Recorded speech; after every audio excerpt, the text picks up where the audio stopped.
Meat hole. What is that? Well, that's not right, is it? No. Pudding hole? One of the great things that's really unusual is to get spontaneity. Seth has been on the set in his suit, working directly with the actor, so it's not overdubbed later. It's very, very real, very live. You know, he can sort of trade riffs with Mark or Mila. You know, it really does make a big difference, especially for comedy. If there's no ski at the end of the root word, then we would just be idiots saying nonsense. Sorry, honey. He's the commissioner. Don't apologize. You did nothing wrong. Gut? We said, if we're going to do this, let's do it all live. Action! I look stupid. You don't. You look dapper.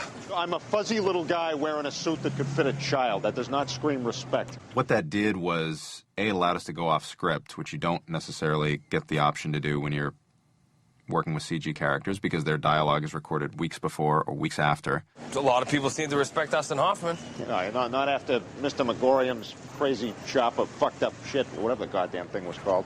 We were doing it all live, so that was an advantage. And the other advantage is that the audio... So bad. It was the same air. But so good.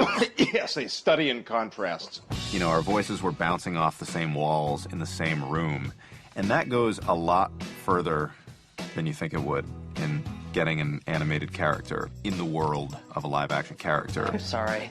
Technologically speaking, it's pretty advanced, actually, and it bodes well for innovation and higher quality. That's really cool. That's really exciting. I mean, I think that's also just Seth MacFarlane. You know, I think he's really that talented and able, you know, not everybody can do that, but he's able to stand in front of the monitor, direct, and also act as Ted and move around and do the, you know, like, all right, you know, that thing. Ah, this one's a ballbuster.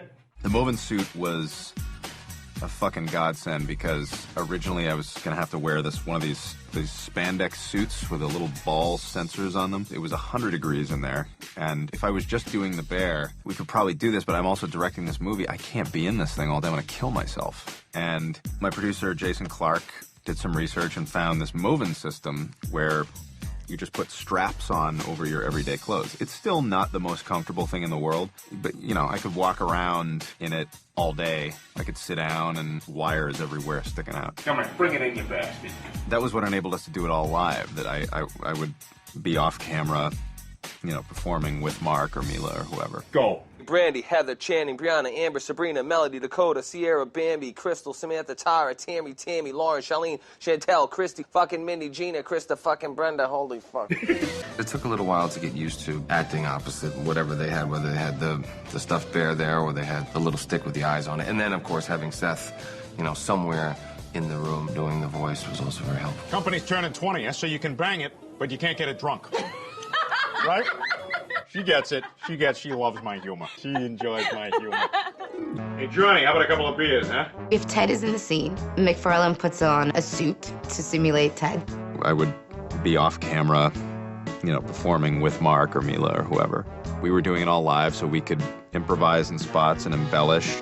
Laurie, hey, you're home early. Who are these girls? Oh, my God, where are my manners? Laurie, this is Angelique, Heavenly, Shireen, and Sauvignon Blanc. I swear to God, her name is Sauvignon Blanc. Show her your Chevron card. Yeah. It always looks so great, I just always want to fucking brush it. You know, it's right, Johnny? I say that. And then he's got to sit in an oversized table over to the left. A lot of women look like unsteady horses when they wear high heels, but Laurie has sort of a regal, trot.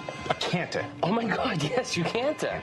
So he's got a bigger plate and a bigger set of fork and knife and everything while he's doing all these things for basically the visual effects markers, and nothing about it threw him, and he just handled it really well. Parts of the movie are my movements, and then parts are not. I humped the cash register, pantomimed fellatio, and jerking off two dudes.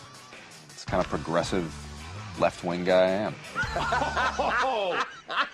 See, that's why I watch these things. That's like a cool behind-the-scenes thing that you wouldn't know.